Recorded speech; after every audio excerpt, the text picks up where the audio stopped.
Bismillahirrahmanirrahim. Assalamualaikum warahmatullahi wabarakatuh.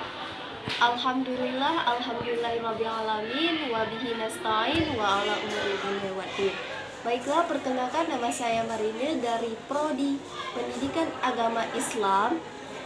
Kali ini saya akan membahas tentang makalah saya yang berjudul Perkembangan Pendidikan Islam dari Masa ke Masa dengan mata kuliah Tarikh Tasyrik dengan dosen Ilham MA.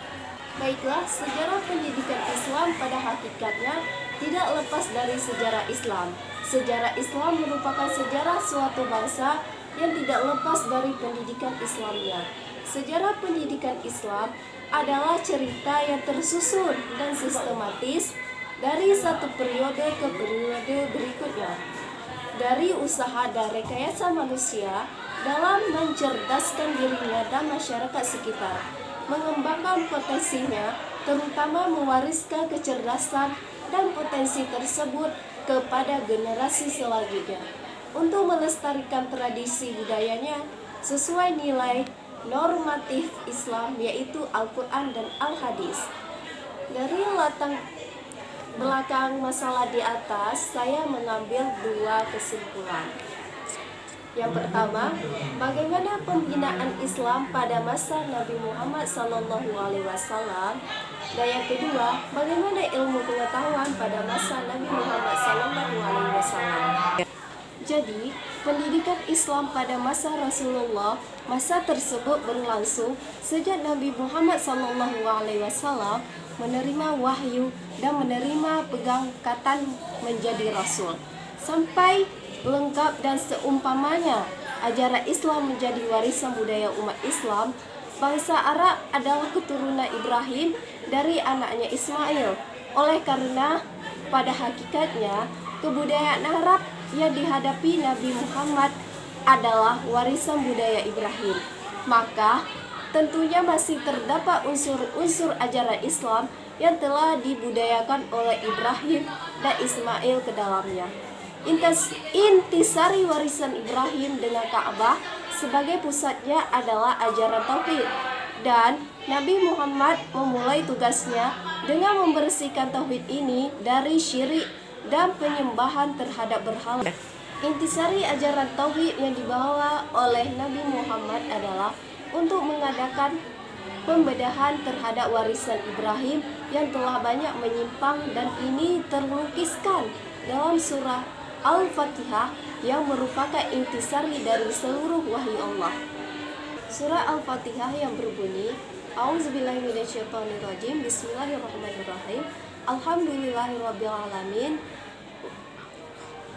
Ar-Rahmanirrahim, Maliki yaumiddin, Iyyaka na'budu wa iyyaka nasta'in, Ihdinas siratal mustaqim, siratal ladzina an'amta 'alaihim, ghairil maghdubi 'alaihim waladdallin. Amin. Jadi, pelaksanaan pembinaan pendidikan Islam pada masa Nabi menjadi dua tahap, yaitu ada tahap Mekah dan tahap Madinah, di mana pelaksanaan pendidikan Islam di Mekah ini Nabi Muhammad mulai menerima wahyu dari Allah sebagai petunjuk dan instruksi untuk melakukan tugasnya sewaktu beliau mencapai umur 40 tahun. Perintah dan petunjuk tersebut pertama-tama tertuju pada Nabi tentang apa yang harus ia lakukan, baik terhadap dirinya sendiri maupun orang lain.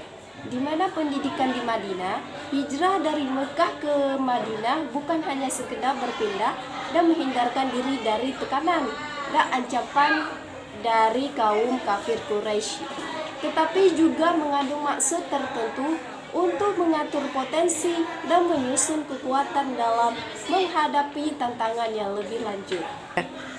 Kemudian akan terbentuknya warisan mutiara tauhid yang disempurnakan oleh Nabi Muhammad SAW.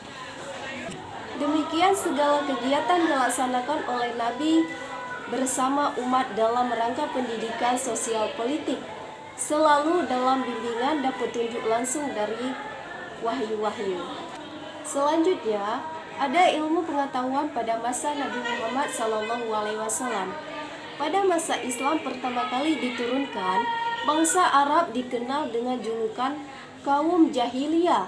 Sedikit sekali bangsa Arab yang mengenal ilmu pengetahuan dan kepandaian sehingga hidup mereka lebih mengikuti hawa nafsu, berpecah belah, saling memerangi, wanita tidak ada harganya, yang kuat menguasai yang lemah dan berlaku hukum rimba.